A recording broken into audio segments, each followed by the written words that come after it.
Hello and welcome. I'm Ramesh Ramachandran and you're watching News Night on DD India, your prime-time destination for news and bespoke analysis. It's good to have you again with us. All right, on the show tonight, we take stock of the COVID-19 pandemic in India. Gujarat extends night curfew to 3 more cities besides Ahmedabad, and Madhya Pradesh closes down schools till December end and imposes night curfew in 5 cities. Similarly, schools in Mumbai to stay shut till 31st December.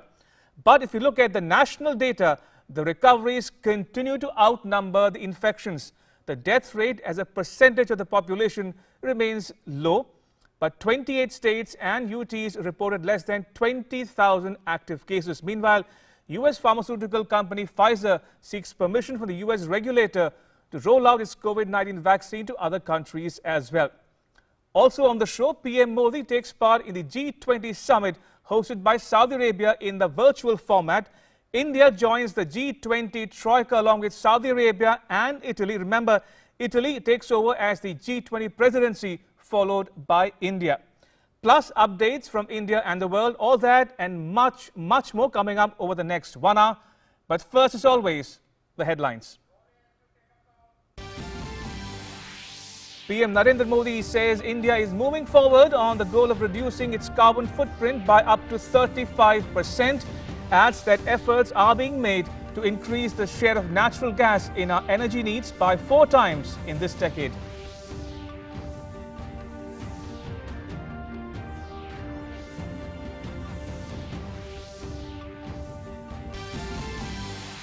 The AIADMK-BJP alliance to remain in place for the next assembly election in Tamil Nadu.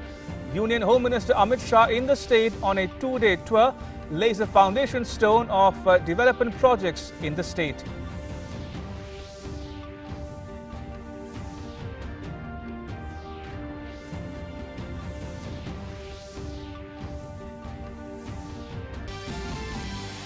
India conveys its strong concern to Pakistan on the terror attack planned by Jaish-e-Mohammed in Jammu and Kashmir.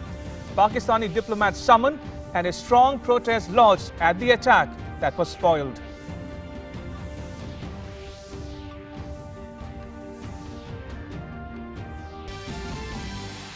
Centre advises states to increase testing to arrest the spread of COVID-19 pandemic.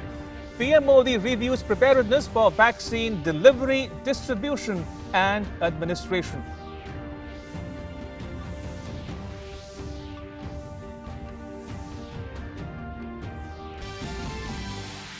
A 2-day All India Presiding Officers Meet to be held from 25th November at Kevadia in Gujarat. President Ramnath Kovind, Vice President M. Venkaiah Naidu and PM Modi to grace the occasion. Use of IT in legislature to be discussed.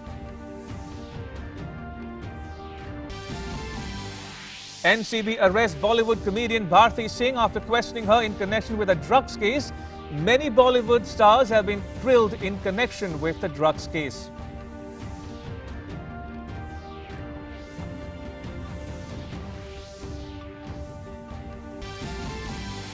A family photo of G20 leaders projected onto the Salwa Palace in Saudi Arabia during the opening ceremony of what will be a virtual summit this year. Top of the agenda is a COVID-19 action plan and measures to stem the pandemic's impact on the global economy. PM Modi attends the summit virtually.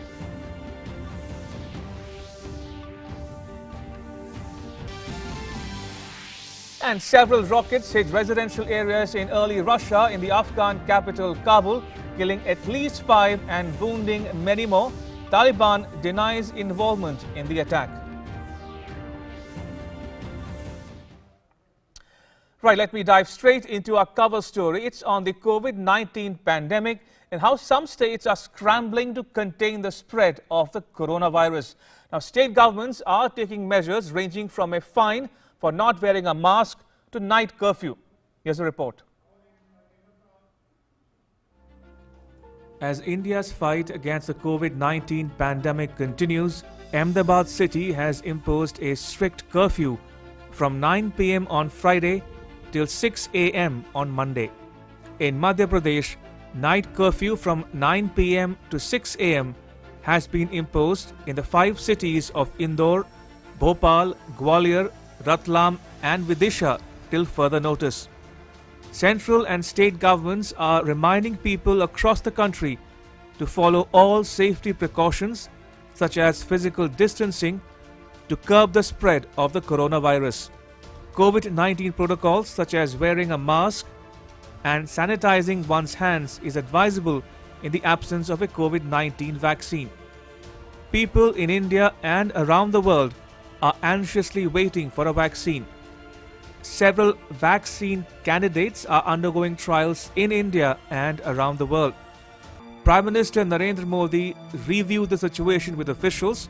Among other issues, the meeting discussed about giving priority to healthcare professionals and elders in administration of the vaccine, equitable distribution of vaccine and cold chain. Trials of the Pfizer, Moderna and Oxford vaccines have entered the last stage. Companies are claiming more than 90% effectiveness of their vaccine. Covaxin is undergoing human trials in India. The Pune-based Serum Institute of India is hopeful of a vaccine early next year. The Oxford AstraZeneca vaccine has shown promise. The Serum Institute is partnering with AstraZeneca for 1 billion vaccines named Covishield. Airlines in India have drawn up plans to supply vaccines across the country, and vaccines will be made available only after the drug controller approves it. The central government is coordinating with state governments in this regard. Home Minister Amit Shah has held meetings to take stock of the situation in Delhi. Vehicles entering Delhi from adjoining areas such as Noida are being monitored to ensure that motorists wear a mask. अगर किसी भी बस में किसी ने भी mask नहीं लगा रखा है, कोई भी सवारी हो, बस ड्राइवर हो या कंडक्टर हो, तो उसका चालान 2000 रुपये का ही कटता है। हमारे पास गाइडलाइन आ गई है, नोटिफिकेशन आ गया है, जिसके अकॉर्डिंग अब हम 2000 का ही चालान करेंगे। As the wait continues for the COVID-19 vaccine, strict adherence to the safety protocols is the only safe bet to protect oneself against the coronavirus. Newsnight Desk, DD India. And talking about the pandemic, pharma major Pfizer has raised hopes of a vaccine hitting the market in the US as early as December this year, as the company has put its request for emergency authorization to the US Food and Drug Administration. Now, once the authorization comes, it will kick into motion a mammoth production and logistical operation that will span continents and raise hope for humanity.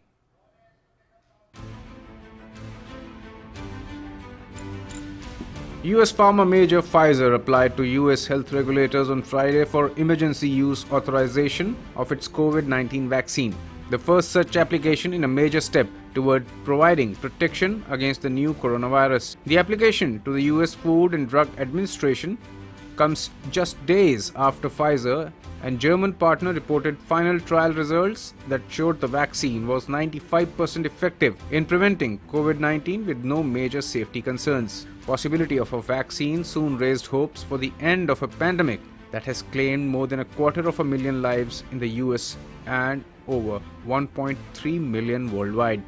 It is with great pride and joy and even a little relief. But I can say that our request for emergency use authorization for our COVID-19 vaccine is now in the FDA's hands. This is a historic day, an historic day for science and for all of us. It took just 248 days to get from the day we announced our plans to collaborate with BioNTech to our FDA submission date. Today, we were able to submit a very robust data set that we believe meets and in many cases exceeds the FDA's high standards. Our vaccine candidate has demonstrated efficacy of 95% against COVID-19 with no serious safety concerns observed to date. In fact, Pfizer is hoping to rapidly roll out its experimental COVID-19 vaccine across the world soon after it gets emergency authorization in the United States. It has supply agreements with Chile, Mexico and Peru, and there were several other conversations ongoing in other Latin American countries including Argentina, where the government has said it could receive 750,000 doses of the vaccine by December. Of course, the journey is not yet complete. In addition to today's submissions to the FDA, we have already initiated rolling submissions in Australia, Canada, Europe, Japan, and the UK, and we plan to submit immediately to other regulatory authorities around the world. We also look forward to the upcoming VRBPAC discussion in December in the US.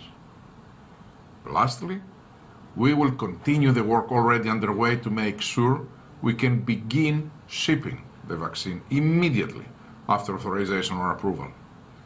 Based on current projections, we expect to produce globally up to 50 million doses in 2020 and up to 1.3 billion doses by the end of 2021. Pfizer is aiming to supply around 1.3 billion doses by the end of next year. It has said that it is ready to supply and distribute around 50 million doses of the vaccine before the end of 2020, which would be split between the United States and the rest of the world. Regarding the need of ultra-low temperatures in the supply chain, which creates complication in less developed regions, the drug company has said that a hardier second-generation version could be ready by 2022. Meanwhile, the coronavirus cases at nursing homes of the United States are spiking again as the country continues to break records for new COVID-19 infections. US President Donald Trump has now reiterated the claim that he won the election. And he has also accused the pharmaceutical companies of strategically delaying their announcements about a coronavirus vaccine because of his support for reducing medicine costs and in order to hurt his re-election efforts. Newsnight Desk, DD India. Right, so we're talking about the COVID-19 pandemic. Let's get you some numbers from India in particular. Take a look at the wall behind me. First up, 83% of the deaths have been reported from 10 states of the country. That's number one. And Maharashtra accounts for 28% of those deaths. Next up is Delhi, which accounts for 20% of those deaths. Now, 78% of new infections are again from only 10 states. And most cases are in Delhi, Kerala, Maharashtra and West Bengal. Now, 12 states, including Jharkhand, Maharashtra, Chhattisgarh and Uttar Pradesh, have been asked to ramp up their testing infrastructure because 13 crore tests have been done already in the country so far and more need to be done. And by the way, 1 crore tests have been done in the last 10 days alone. That's a significant number. Now, moving on, 24 states have conducted more tests than the national average, and the fatality rate in the country today as we speak has fallen to 1.47%. Well, that was the numbers for you. Time for a very short break here on Newsnight. Keep watching Newsnight. Don't go anywhere.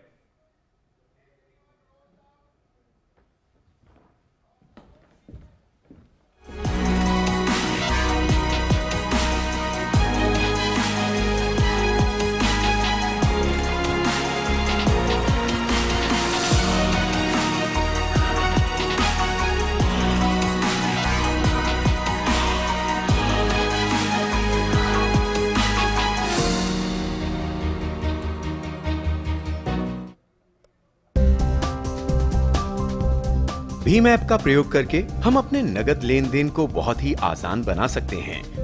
Bhim app के जरिए broadband, cable TV, DTH, electricity bill payment आसानी से किए जा सकते हैं। साथ ही gas bill का भुगतान या हेल्थ इंश्योरेंस भी किया जा सकता है।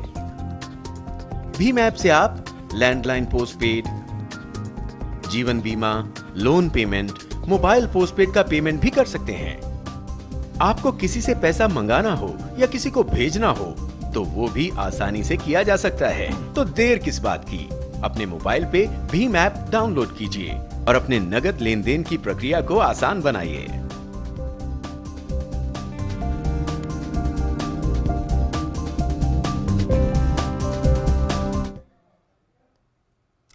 Welcome back. You're watching Newsnight on DD India. Time now for our In Focus segment, in which we are discussing about Centre Reviews COVID-19 situation in the states. Right, joining me are two very special guests, Dr. Randeep Guleria, Director of the All India Institute of Medical Sciences, New Delhi, and Dr. V.K. Paul, Member, Niti Aayog. Gentlemen, Welcome once again to Newsnight. Good to have you join us on this discussion. If I can start with you, Dr. Guleria, help our viewers understand. There's a lot of commentary taking place about the situation in Delhi in particular. How does it look like for you from your perspective? So I think the situation in Delhi is a little bit of a cause of concern because the number of cases has increased and we are waiting for them to really come down. But I think we must understand that if we as citizens of Delhi follow COVID appropriate behavior properly, Right. we are able to maintain physical distancing, regularly wear our masks when we go out, and avoid crowds and wash our hands regularly, we can bring down these cases because they have actually gone up because of what has happened during the festive season. And now with the season being over, it's our responsibility to try our level best to bring the cases down, especially when we have a vaccine which would be there around the corner. Dr. Guleria, is the weather also a cause for concern by any chance? Yes, so there are other causes of concern. One is the weather and the second part is pollution. Okay. So the weather, it's well known that respiratory viruses and COVID is also a respiratory virus, the coronavirus, tend to survive longer in colder weather, and therefore there's usually a spike. Every year we see a spike of swine flu or H1N1 during this time of the year, and therefore there is a chance that there will be a rise in COVID cases because of the weather. Also, because of cold weather, people tend to stay indoors much more. Right. They tend to crowd together, and because one wants to keep the indoor environment warm, there is very poor ventilation inside the house, and that also leads to a spread of the virus from one individual to the other. The second factor which I mentioned was air pollution, and it's been shown now in a number of studies that areas where pollution levels are high, there's increase not only in the number of cases of COVID-19, Right. but also the severity of cases, which leads to a higher death rate or higher mortality as far as COVID-19 is concerned. Right. Dr. Paul, coming to you now, you're with the Niti Aayog. May I request you to take a countrywide picture and portray the situation for our viewers. Now, looking at the country as a whole, we've seen some states impose curfew, others impose a fine on people not wearing a mask. So different measures are being taken by different governments in the states. Ahmedabad has a curfew, total curfew till Monday morning. Mumbai schools are shut till 31st December. Madhya Pradesh also going in for night curfews. Are these measures enough, or do you think more stringent measures, including the possibility of another lockdown, should be explored? Well, your answer to your first question about overall situation in the country, one must state that the situation is stable. Okay. We have moved away from a very devastating situation of over 95,000 cases per day to a situation which is half or less than half of that number. Okay. Period of a few weeks in the last few weeks, the situation overall has stabilized, certainly as an overall situation, and we must maintain those gains even where the situation is better or stable or improving further in terms of decline. We must not allow these gains to be frittered away by poor pandemic control measures, including the behavior of all of us as citizens. Now, coming to the situation prevailing in some cities and some states, yes, it is worrying. Certainly, it is worrying in some of the places that you mentioned. It is worrying in Delhi, and a massive effort is now being made by both the union and the state government to bring this whole situation under control, and I think the results are also showing. In this regard, imposing restrictions is actually something which is, it's not something that you don't want to do it ordinarily. Right. No government would like to impose a heavy fine.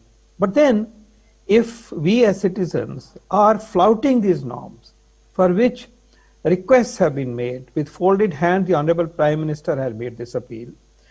All the state governments have made their appeal. The chief ministers have been making these appeals. The media has been pleading. You are talking about Mask Up India and so on. And yet, if we don't do the right behaviors, there has to be a punitive action in that situation in the larger interest of the society, of the people. In a way, therefore, it reflects that we voluntarily have not been exhibiting the right behavior. And therefore, these such measures have come. And I do also know that these measures seem to be working, because now there is a flurry of people trying to get their masks right. But point remains that in order to control and maintain the control of the pandemic, it is very important that pandemic control measures are backed and complemented by COVID appropriate behavior by people. Indeed. And this does include the right things that to be done. And in those right things, I also want to add Sure. that, of course, it is mask wearing, 100% mask wearing. It is about distance, maintaining physical distance of more than 2 yards. Right. It is about washing hands. But I would also like to add to this our responsibility that if you test positive, if you have symptoms, go for a test. Do Right. not hesitate.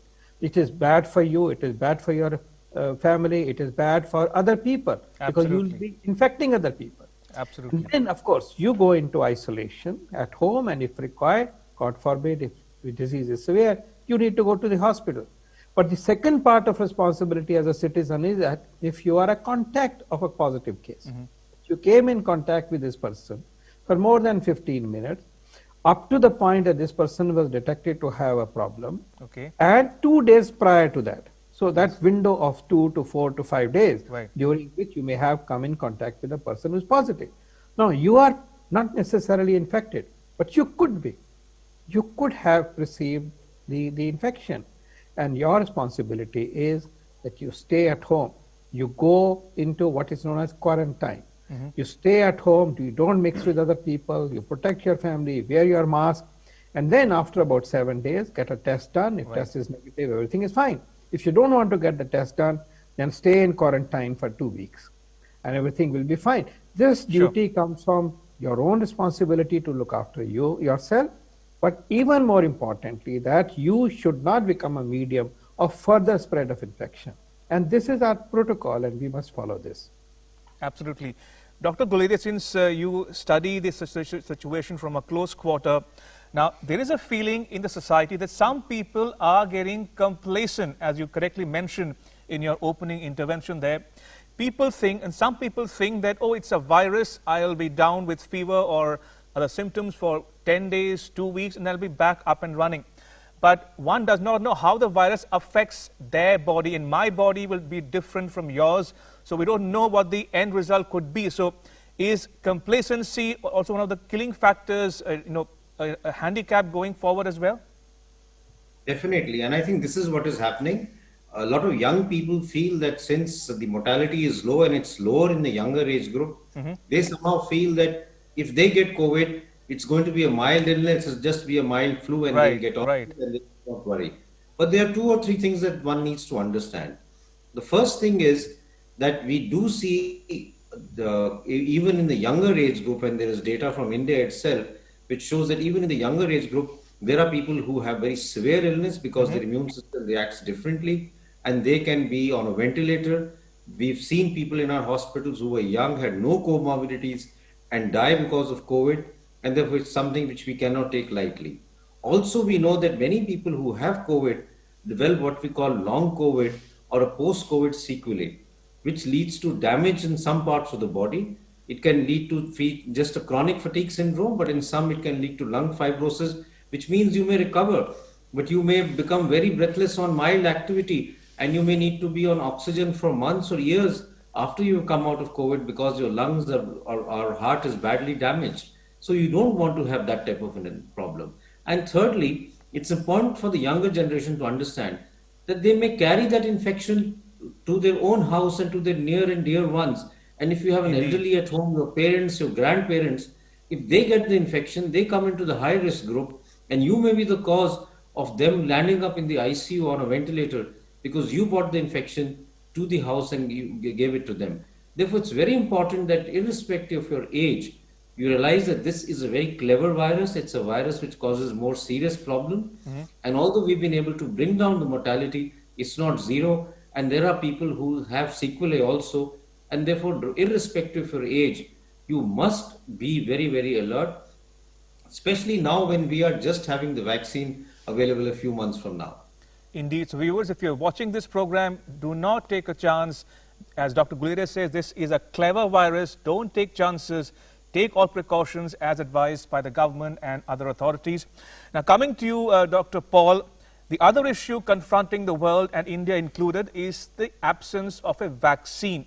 Now, I remember speaking to you a couple of months ago when the Niti Aayog held a meeting to discuss about the modalities of vaccine research, development, the cold chain technology, and how to distribute it going forward, who will get it, when and how.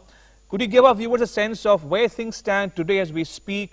How quickly can we lay our hands on that golden vaccine, so to speak, the remedy? Vaccine will surely be an additional tool to save lives and also to an extent in controlling the pandemic. Okay. And it will be a very important tool. It will not replace the other measures that we have been talking about, but certainly it will change the game to a very large extent. India is fortunate that we have a very robust industry that can manufacture a variety of vaccines. And we also have our R&D setup, which Right. is among the very best. We are fortunate that there are 5 vaccines in different stages of trial among humans from our own country, and one or two of them are now reaching a point where their results can be looked at, and a potential for their licensure can be considered.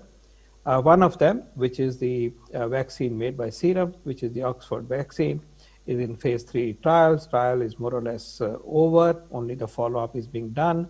And therefore, it is expected that in the next month or two, a decision on licensing such a vaccine, this particular vaccine, could come up both abroad as well as in India.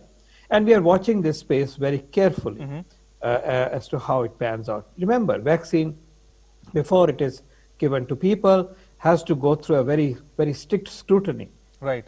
of its being safe and of its being effective. And that is something that cannot be compromised because that is based on scientific principles. Therefore, we can hope that these vaccines will move forward, but till the time that this happens, we must be cautious. Then there is also an ICMR Bharat Biotech vaccine, which is now entered into early phase 3, and in the next couple of months, few months, 3 months or so, results would be available. So we are watching the results of phase 2 of this to see how the scenario would look like in terms of its possibility. And then there are 3 other vaccines, including the Sputnik 5 vaccine, which the Russians have invented, but it is also being tested in India and eventually will be developed further and manufactured in India. So we are lucky. Now the issue is, as I said, there is a need for regulatory processes to unfold. There are decision-making processes which cannot be compromised, and they have to be robust because it is about lives of people. Having said that, in parallel, the government has mounted a serious and a very comprehensive effort to be prepared to deliver vaccine to maximum number of people.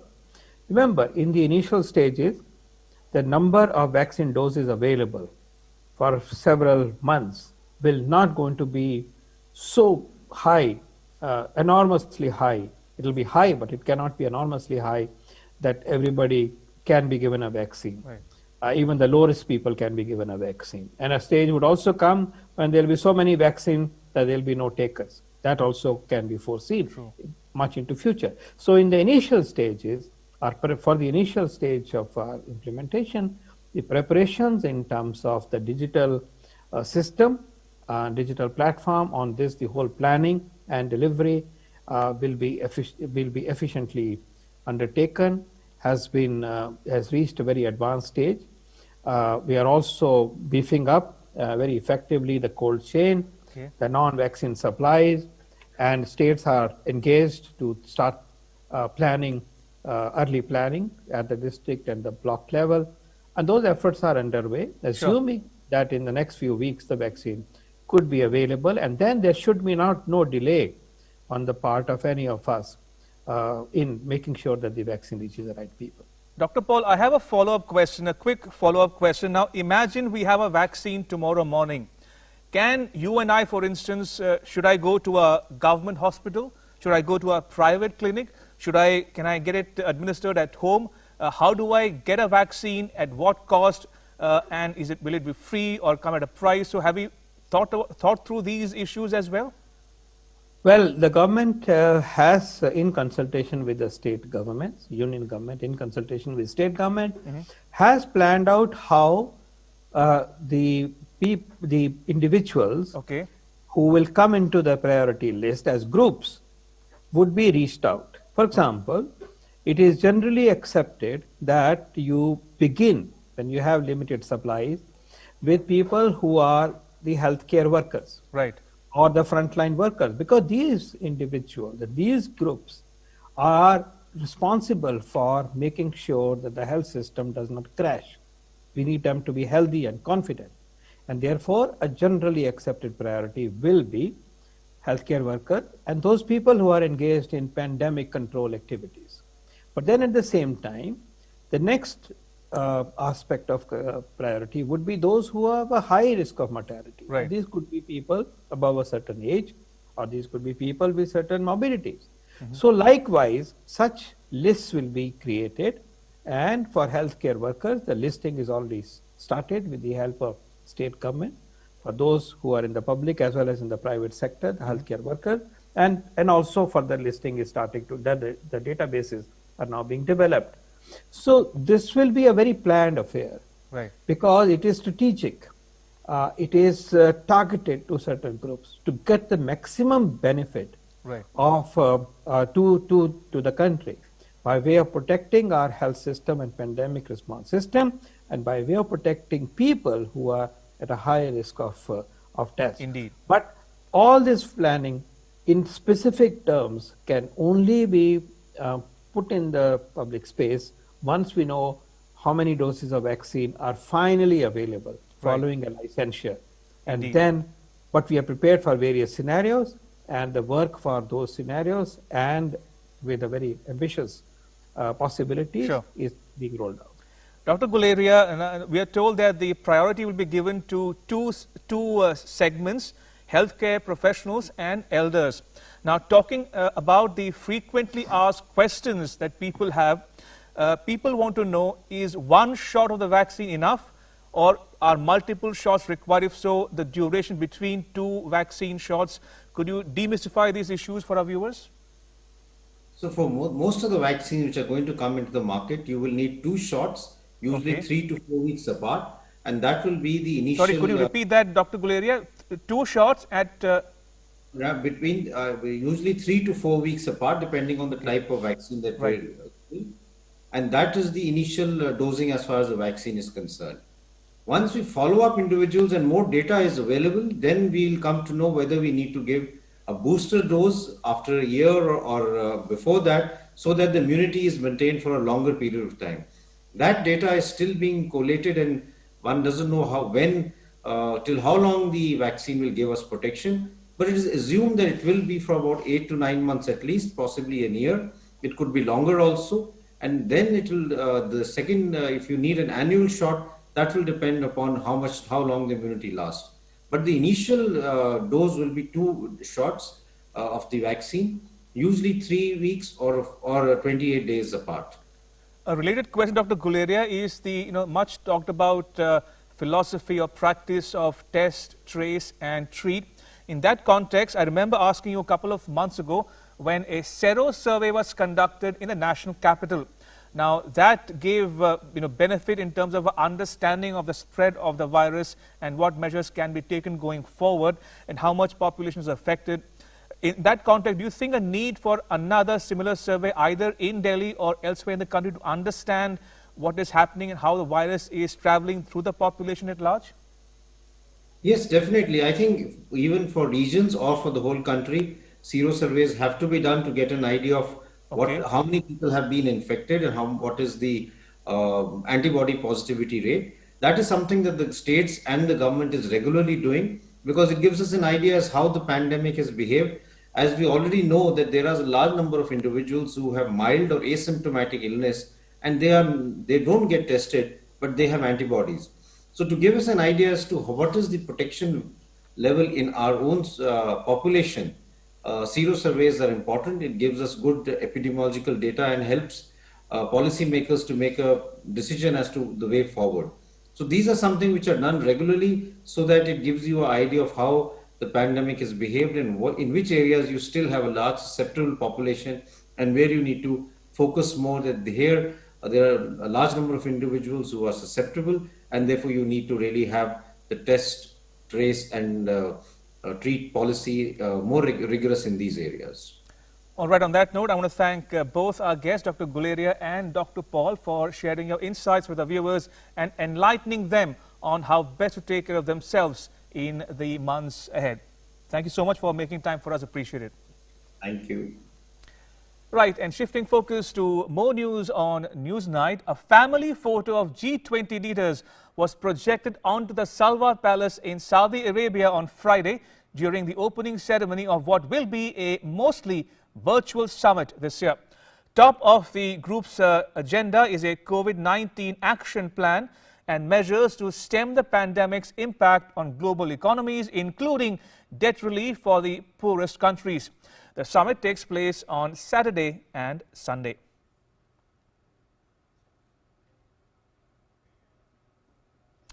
Moving on, PM Modi on Saturday laid out a blueprint for the Indian youth in his convocation address to the Pandit Deen Dayal Petroleum University at Gandhinagar. He also used the video link to lay the foundation stone of a 45-megawatt solar plant and a center of excellence on water technology at the university. Prime Minister Narendra Modi attended the 8th convocation of Pandit Deen Dayal Petroleum University in Gandhinagar, Gujarat via video conferencing. Prime Minister said that India is moving forward with the goal of reducing its carbon footprint by 30 to 35%, and efforts are on to increase the share of natural gas in country's energy needs by 4 times in this decade. He added that energy security related startup ecosystem is being strengthened in the country. आज देश अपने carbon footprint की 30 से 35% तक कम करने का लक्ष्य लेकर के आगे बढ़ रहा है। दुनिया के सामने जब ये बात लेकर के मैं गया, दुनिया को अचरज था, क्या भारत ये कर सकता है? प्रयास ये है कि इस दशक में अपनी ऊर्जा जरूरतों में नेचुरल गैस की हिस्सेदारी को हम 4 गुना तक बढ़ाएंगे। देश की ऑयल रिफाइनिंग कैपेसिटी को भी आने वाले 5 सालों में करीब करीब 2 गुना करने के लिए काम किया जा रहा है। Prime Minister laid the foundation stone of 45 megawatt production plant of monocrystalline solar photovoltaic panel and Center of Excellence on Water Technology.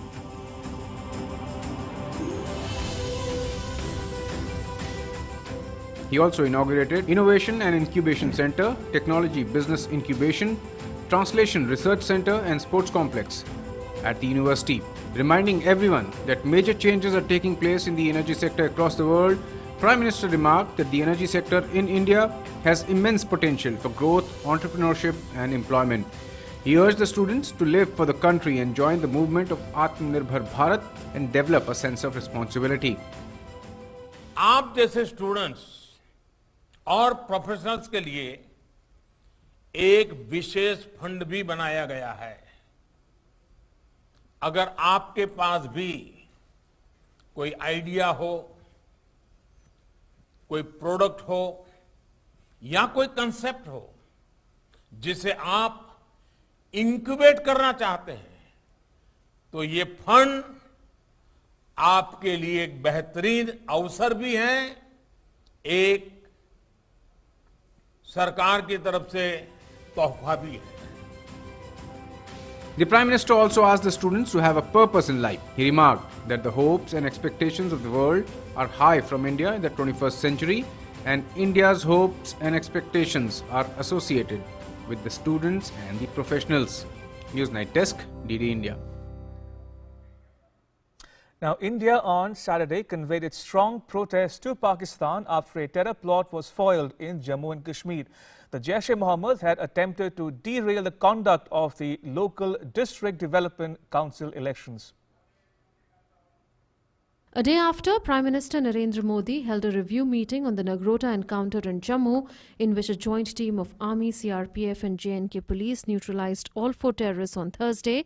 India's Ministry of External Affairs summoned Pakistan's charge d'affaires. India conveyed its strong concern to Pakistan on the terror attack planned by Jaish-e-Mohammed in the Union Territory of Jammu and Kashmir.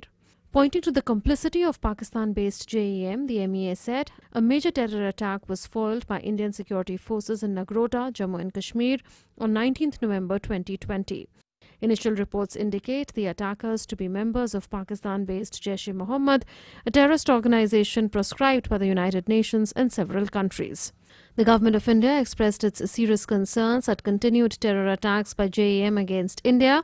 Recalling JEM's involvement in the Pulwama terror attack, MEA further noted, JEM has been part of several attacks in India in the past, including the Pulwama attack in February 2019.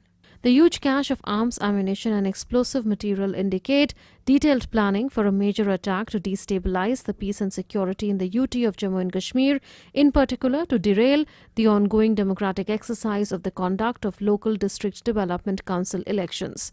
Exposing Pakistan's sponsorship of terrorism in India, the MEA said Pakistan's charge d'affaires was summoned by the Ministry of External Affairs and a strong protest was lodged at the attempted attack, which was only prevented from happening by the alertness of the Indian security forces. It was demanded that Pakistan desists from its policy of supporting terrorists and terror groups operating from its territory and dismantle the terror infrastructure operated by terrorist outfits to launch attacks in other countries. India reiterated its long-standing demand that Pakistan fulfill its international obligations and bilateral commitments to not allow any territory under its control to be used for terrorism against India in any manner. The Ministry of External Affairs further underlined that Government of India is firmly and resolutely committed to take all necessary measures to safeguard its national security in the fight against terrorism. Prime Minister Narendra Modi held a review meeting on Friday with Union Home Minister, National Security Advisor, Foreign Secretary and top officials of the intelligence establishment over Nagrota encounter, after which in a series of tweets, Prime Minister thanked security forces for defeating a nefarious plot to target grassroots-level democratic exercises in Jammu and Kashmir in a reference to the upcoming District Development Council polls in the J&K Union Territory. Newsnight Desk, DD India. Moving on, Home Minister Amit Shah is in Chennai on a 2-day visit to Tamil Nadu. His visit comes ahead of next year's assembly election in the state. He also attended a BJP meeting and discussed issues and challenges in the states. More in the next report. Home Minister Amit Shah arrived in Chennai on a 2-day visit to Tamil Nadu. Coming before the next year's assembly elections in the state, the visit assumes importance. Amit Shah arrived in Chennai to a warm reception by the state BJP workers. After exiting the airport, Amit Shah stopped over and walked for some time to greet the BJP and AIA-DMK workers. The enthusiasm of the workers was clearly overwhelming and the Home Minister thanked the city for its love and support. Later, Amit Shah inaugurated and laid foundation stone for several developmental projects in Chennai. Tamil Nadu CM, Deputy CM and other dignitaries attended the ceremony. Amit Shah inaugurated new drinking water reservoir at Thiravalur district, which was built at a cost of Rs 400 crore. The Home Minister also laid the foundation of Metro Rail Project Phase 2 for Chennai City at a cost of Rs 61,000 crore. Elevated highway along Avinashi Road in Coimbatore district at a cost of Rs 1,621 crore. Barrage across Kaveri in Nanjai Pugalur, Karur district at a cost of Rs 406 crore. Expansion of Chennai Trade Center at a cost of Rs 309 crore. Amit Shah also laid the foundation for the IOCL projects, which includes IOCL marketing at POL terminal in Vellore at a cost of Rs 900 crore, lube plant in Amla Voyal at a cost of Rs 1400 crore and Jetty Kamarajar port project at a cost of Rs 900 crore. On the issue of development of the state, Amit Shah lashed out at the Congress. He accused the Congress of neglecting Tamil Nadu. जब केंद्र में अंतिम बार budget पेश किया doctor Manmohan Singh की सरकार ने 2013-14 में 13-14 के बजट में तमिलनाडु के लिए 16,155 करोड़ रुपीस का प्रोविजन किया था, और हमने जो बजट अभी अंतिम दिया उसमें 16,000 से बढ़ाकर 16,000 से इंक्रीज कर 32,850 करोड़ रुपया तमिलनाडु के लिए दिया है, और योजनाओं का पैसा अलग से। Lauding the works done by the state government, the Home Minister reiterated centre's commitment for the development of Tamil Nadu. जब कांग्रेस और डीएमके के मित्र भ्रष्टाचार की, करप्शन की बात करते, जिनके नेतृत्व में 2G स्कैम हुआ, लाखों करोड़ों रुपए का भ्रष्टाचार हुआ, उनको क्या अधिकार है भ्रष्टाचार के लिए, करप्शन के लिए बोलने का? मैं इतना ही कहना चाहता हूं कि भ्रष्टाचार के आरोप लगाने के पहले अपने परिवार में क्या हुआ है उसका कच्चा चिट्ठा एक बार देख लीजिए, कभी आप भ्रष्टाचार का नाम नहीं लोगे। Attacking Congress and DMK for their dynastic politics, Home Minister Amit Shah said that people of Tamil Nadu will wipe out family politics in next elections in the state. देश भर में अलग अलग राज्यों में जब जब चुनाव आया, मोदी जी के नेतृत्व में हम चुनाव लड़े, और हर राज्य से परिवारवादी पार्टियों को चुनाव में करारी हार सहन करनी पड़ी है। अब तमिलनाडु की बारी है, यहां पर भी एक परिवारवादी पार्टी चलती है जो डेमोक्रेटिक वैल्यूज पर नहीं चलती, परिवार को ही आगे बढ़ाकर अपनी राजनीति करती है। मुझे पूरा भरोसा है कि यहां पर आने वाले चुनाव में जब चुनाव होगा तब परिवारवादी शक्तियां समाप्त हो जाएगी और लोकतांत्रिक शक्तियां, डेमोक्रेटिक शक्तियां आगे बढ़ेगी। Amit Shah also paid tributes to AIA-DMK founder and former Chief Minister M.G. Ramachandran and former CM Jayalalitha. Apart from this, the state unit of the party will meet the officials and discuss and brainstorm strategies for the elections. Newsnight Desk, DD India. Now this year, the Constitution Day will be celebrated in Gujarat, the birthplace of the father of the nation, Mahatma Gandhi. Addressing media persons, Lok Sabha Speaker Om Birla said Vice President M. Venkaiah Naidu and presiding officers from various states will be attending the event. Now, President Ramnath Kovind will inaugurate the conference and Prime Minister Modi will also address the gathering. This year, the Constitution Day will be celebrated in Kevadia, Gujarat. This year also happens to be the centenary year of All India Presiding Officers. On the occasion, the 80th All India Presiding Officers Conference will be organized in Kevadia on 25th and 26th November. इस सम्मेलन का विषय हमने सशक्त लोकतंत्र हेतु विधायिकी का, कार्यपालिका, न्यायपालिका का आदर्श समन्वय रखा है, क्योंकि संविधान में तीनों का अलग अलग कार्यक्षेत्र है और तीनों, चाहे कार्यपालिका हो, न्यायपालिका हो, विधायिका हो, सब एक दूसरे के पूरक के रूप में काम करते हैं। इसलिए हमारा मानना है कि तीनों का भूमिका और कार्यक्षेत्र में किस तरीके से हम नए परिवर्तन के साथ लोकतंत्र को मजबूत कर सकते हैं। Om Birla added that the participants will take a pledge to make the legislature, executive and judiciary strong and accountable in accordance with the values of the Constitution. A committee has also been set up to promote further use of information and technology in the legislative assemblies. The session will begin on November 25th, which will be inaugurated by President Ramnath Kovind. Prime Minister Modi will address the gathering on 26th November. Newsnight Desk, DD India. And Prime Minister Narendra Modi will inaugurate multi-storied flats for members of parliament on 23rd November via video conferencing. Now, 8 old bungalows, which were more than 80 years old, have been redeveloped to construct 76 flats. The construction of these flats has been completed with savings of about 14% from the sanctioned cost and without time overrun. This despite the impact of COVID-19. The flats are located at Dr. B.D. Marg in New Delhi. Several green building initiatives have been incorporated in the construction.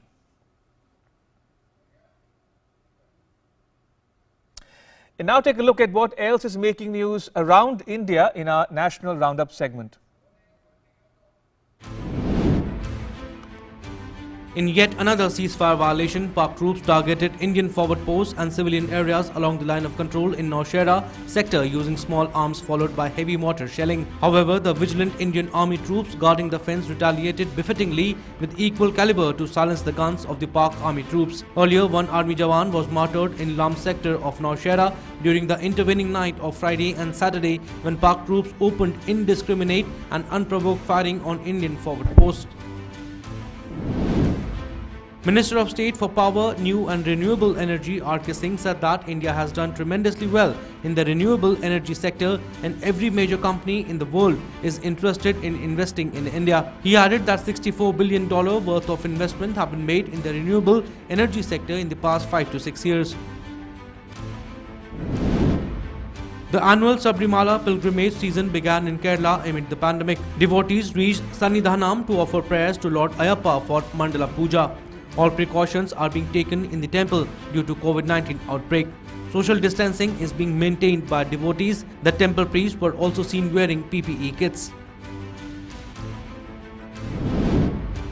The Narcotics Control Bureau raided 2 places including production office and house of actor-comedian Bharti Singh. Bharti Singh was arrested as per the provisions of NDPS Act 1986 and the examination of her husband Harsh Limbachia is underway. The search was conducted as part of the ongoing probe by the NCB into alleged drug use in Bollywood. Cold wave conditions have gripped parts of Rajasthan. The minimum temperatures dipped across parts of state. Meanwhile, the night temperature in Mount Abu was 1 degree Celsius. Several other parts of the state also recorded temperatures below 12 degrees Celsius. In world news, U.S. Foreign Minister Mike Pompeo was in Qatar on Saturday to discuss regional security and economic ties. His visit comes as peace talks between the Afghan government and the Taliban in Doha have stalled and violence is rising. Pompeo's visit also comes days after the Pentagon announced it would reduce the number of U.S. military personnel in Afghanistan from 4,500 to 2,500 by mid-January. Now, violence has remained high in Afghanistan despite the ongoing peace process. During the past 6 months alone, the insurgents have carried out 53 suicide attacks, while a spokesperson for the Afghan Interior Ministry said 1,210 civilians were among the thousands killed. Pompeo held talks with Deputy Prime Minister and Minister of Foreign Affairs Mohammed bin Abdul Rahman Al Thani and the Emir Sheikh Tamim bin Hamad Al Thani to discuss about defense and counter-terror initiatives. Now, Qatar is one of the United States' closest military allies in the region. Al Udeid Air Base is home to the Combined Air Operations Center, which hosts 18 nations and is responsible for all coalition air operations in West Asia and Central Asia. In other news, several rockets hit residential areas in the early Russia in the Afghan capital of Kabul on Saturday, killing at least 3 civilians and wounding a dozen more. The explosions close to the diplomatic enclave sent warning sirens blaring from embassies. They took place 2 days before a major donor conference for Afghanistan in Geneva. Taliban insurgents fighting against a foreign-backed Kabul government denied involvement in the attack. Since peace talks between the Afghan government and the Taliban stalled, attacks by the Taliban and other extremist groups have been on the rise, especially in Kabul, that's home to more than 5 million Afghans.